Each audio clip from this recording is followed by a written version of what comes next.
good morning and welcome to the VSA Capital 5-Minute Morning Miner on Friday, the 25th of April. Sorry, I had a slight frog in my throat there. Good morning, Paul. How you doing? I'm all right, thank you. All right, nice bright day today.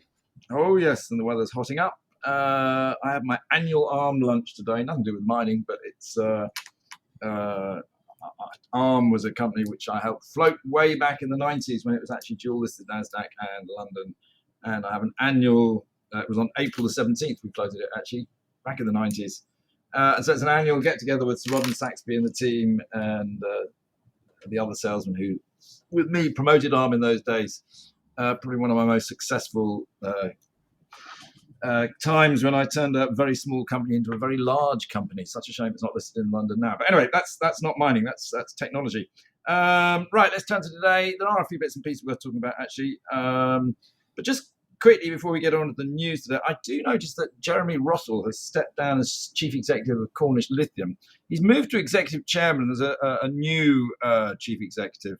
I think that's quite interesting. Jeremy obviously was very much the driving force in that business. I do wonder whether we will see more news there.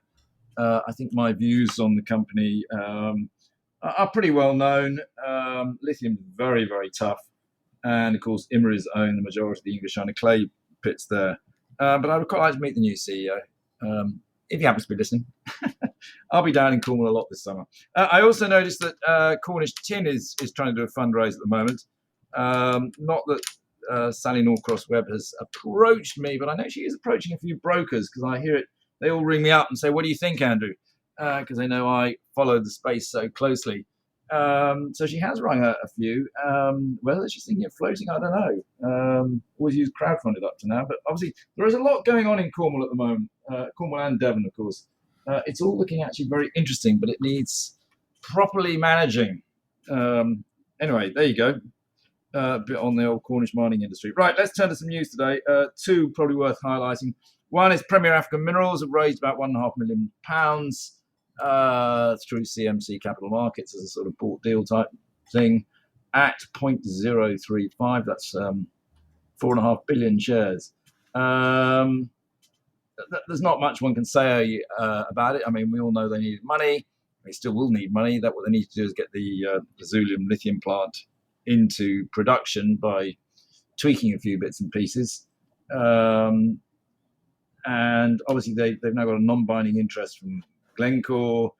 And I think there's a lot of other people going and visiting the Zulu plant because obviously it is very interesting. Lithium in Zimbabwe actually does work.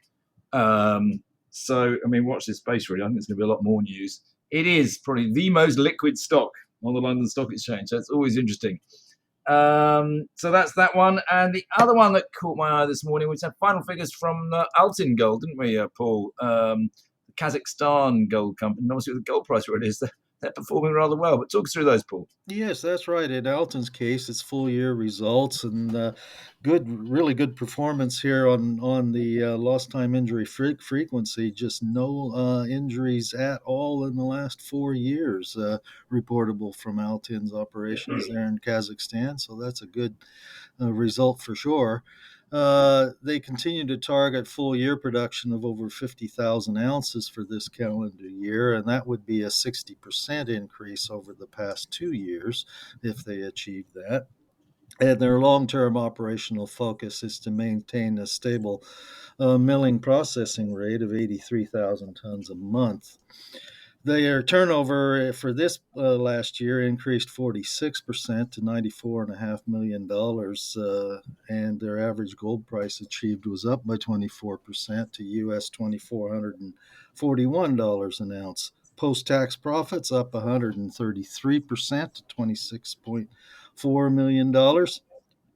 Have repaid borrowings of $20.4 million, which was up from the $16.6 million they paid last year. And net debt after those payments is now down to $49.7 million. Gold production was at 37,279 ounces, and the gold recovery rate was 85.4%, so a nice improvement there of almost 2% on a mined ore grade. which was also up by about 10% to 2.29 grams per ton.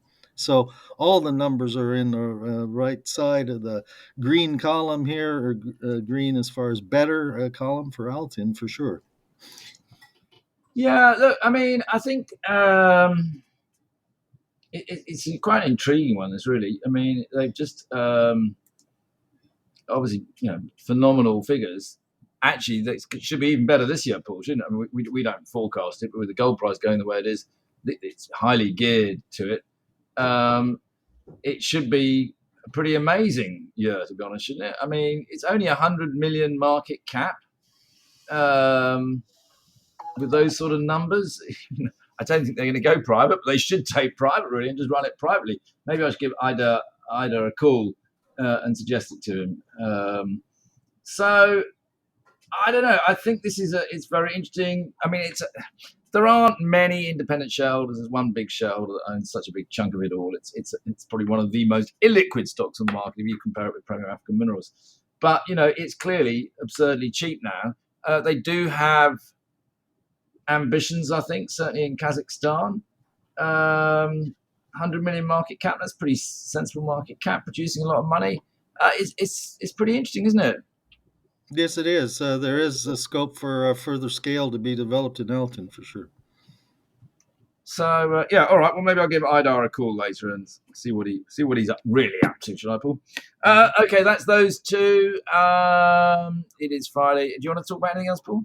Just to mention that the results for Fresnillo and for Agnico Eagle for the year and the quarter were also released yesterday or late on Wednesday, and both of them actually outperformed market expectations as well as far as net revenues were concerned. So definitely the space, precious metal space, is improving and will continue to improve as far as financial numbers, all the indications through 2025. Yeah, look, I think on Fresnillo, silver looks so attractive at the moment because the gold-silver ratio, being, well, it's about 100 or so at the moment, isn't it? But it was slightly over 100, right. But it's come back to 100. But 100 is still absurdly high. It will narrow that. It'll go back to sort of 70 or 80. So there's a great arbitrage. Fresnillo, I think silver going up, by the way, rather than gold going down. Fresnillo should look really interesting in that respect. So yeah, look, Fresnillo is a great way to play silver. It's also obviously the biggest silver miner in Mexico. Mexican silver and gold mining looks really interesting at the moment, in my view. I'm actually going to go out there in August myself and visit some of the top silver and gold junior companies that are producing, because I think as a space, there's a lot of money to be made there at the moment. So I'm going to go myself to find out what the best plays are. We know a lot of them. We do talk about quite a lot of them, but there's nothing beats going, actually knocking on the door, kicking the tires, wandering around a mine and finding out the reality. But on that note, we'll call it a day. Have a great weekend. Back on Monday. Very good. See you then. This podcast has been produced and edited by VSA Capital. It is intended for information purposes and not as investment advice. The information is intended for recipients who understand the risks associated with equity investments in smaller companies. Please do your own research and do not rely on a single source when making an investment decision. VSA Capital may derive fees from this content and seeks to do business with the companies mentioned.